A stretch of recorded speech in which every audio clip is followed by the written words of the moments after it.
Gente querida, bom dia. Olha só, eu estou aqui para dizer que eu mudei os meus hábitos de leitura. Olha só, desde os 20 anos eu passei a me apaixonar pelo mundo dos livros. E é interessante dar esse testemunho para a glória de Deus. Até os 20 anos eu não lia. Com a minha conversão, há quem diga que o cristianismo é o ópio do povo, mas no meu caso não rolou assim não. Porque o que aconteceu? Com a minha conversão, que se deu em 1982, com 20 anos de idade, eu experimentei um despertar pelo conhecimento, mas por todos os campos de conhecimento.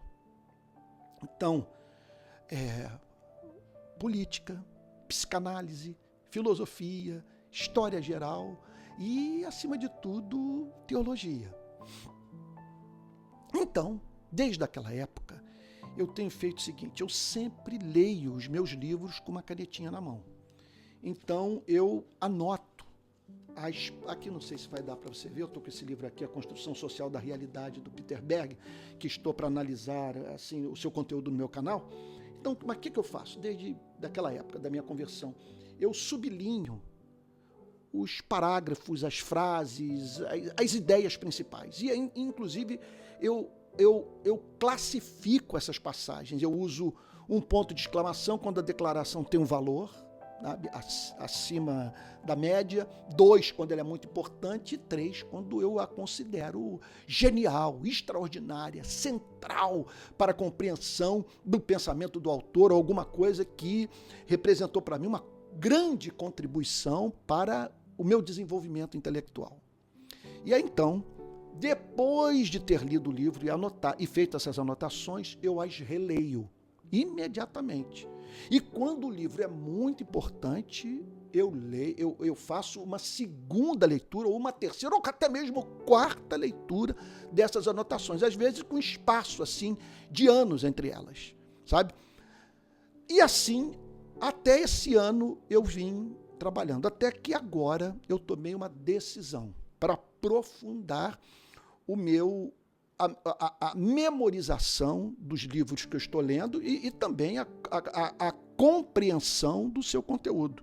Eu agora estou pegando os textos que eu sublinhei e lançando-os num papel de uma forma mais resumida ainda.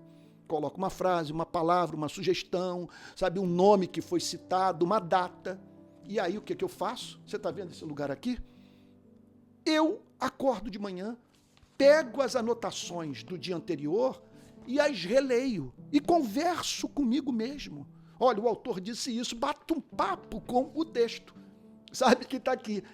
Olha, está sendo muito bom para mim. E não apenas isso, olha só, não apenas pelo fato de estar me ajudando a guardar melhor os livros. Às vezes pessoas dizem, Antônio, você tem uma boa memória? Não, eu trabalho muito.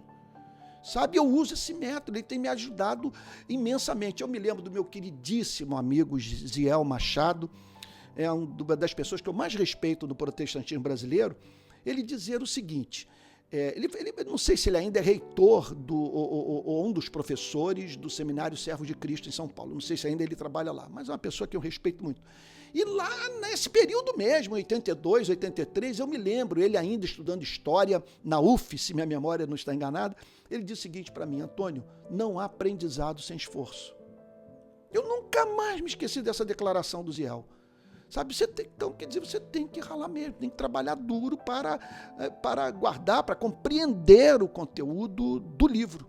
Então agora eu estou pegando esse material todo que eu estou anotando e ele está servindo de base para essa playlist que eu criei no meu canal, chamada Livros da Minha Vida. O meu canal está se tornando progressivamente num canal voltado para análise dos livros que eu li que marcaram minha vida. Então, o que eu estou pensando em fazer? Eu vou pegar os livros que foram definidores da minha formação intelectual e vou trazê-los para o meu canal. Eu vou fazer análise e recomendá-los, como esse aqui, por exemplo. Esse aqui, quando eu chegar no dia da análise desse livro, eu vou dizer para todos, não conheçam esse livro apenas de tabela, por meio do meu canal. Leiam, porque ele é central, uma das obras sociológicas mais importantes que eu conheço. Às vezes você vai me ver dizendo, olha, esse livro tem um valor, ele enriqueceu minha vida, mas não sei, não está entre aqueles que eu digo o seguinte, que eu os considero leitura obrigatória, tá bom? Então tem isso. E também outra coisa, no meu canal eu vou estar compartilhando com os irmãos as minhas novas descobertas. Então todos os livros que eu não li ainda, sabe, que eu passar a ler, eu vou trazer o conteúdo para o canal. E isso numa interlocução, vamos assim dizer, num diálogo com a teologia. É claro, o canal não vai deixar de ser cristão, não vai deixar de falar sobre teologia, sobre o evangelho, sobre Cristo. A minha ideia é falar sobre o evangelho por meio desse diálogo com essas obras. Então eu sugiro isso a você, pega o livro, sempre leia com uma caneta, sublinhe o que há de mais importante, releia o que você ali sublinhou e se tiver tempo, se tiver disposição, se você julgar que isso vai ser importante para você, como está sendo importante para mim, tire dessas anotações o que você julgar mais importante. Mas você não precisa escrever, é claro, a ideia não é você escrever tudo. É você apenas ali apresentar o que sugere o que você leu. Às vezes, você pode botar até do lado, entre parênteses, o número da página. Eu fiz isso, por exemplo, com a série sobre The Religious Affections, do Jonathan Edwards. Aliás, eu estou até com esboço aqui dela, né?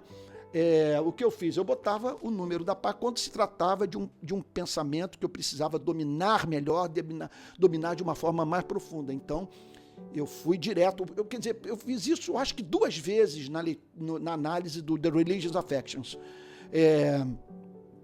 E foi muito importante para mim. Então é isso, tá bom? Espero que você se apaixone também pelos livros. Agora, lembrando aquelas máximas, né? Muita soberba, diz Charles Spurgeon, famoso pregador calvinista batista do século XIX. Muita soberba e pouca erudição resultam de leituras apressadas. Então, não dá para você sair correndo, não, tá bom? Calças são importantes, dizia Spurgeon, mais livros, muito mais. Então, leia. Eu acho que foi ele também que disse, morra de tanto estudar e depois ore para viver. Tá bom, fique com Deus.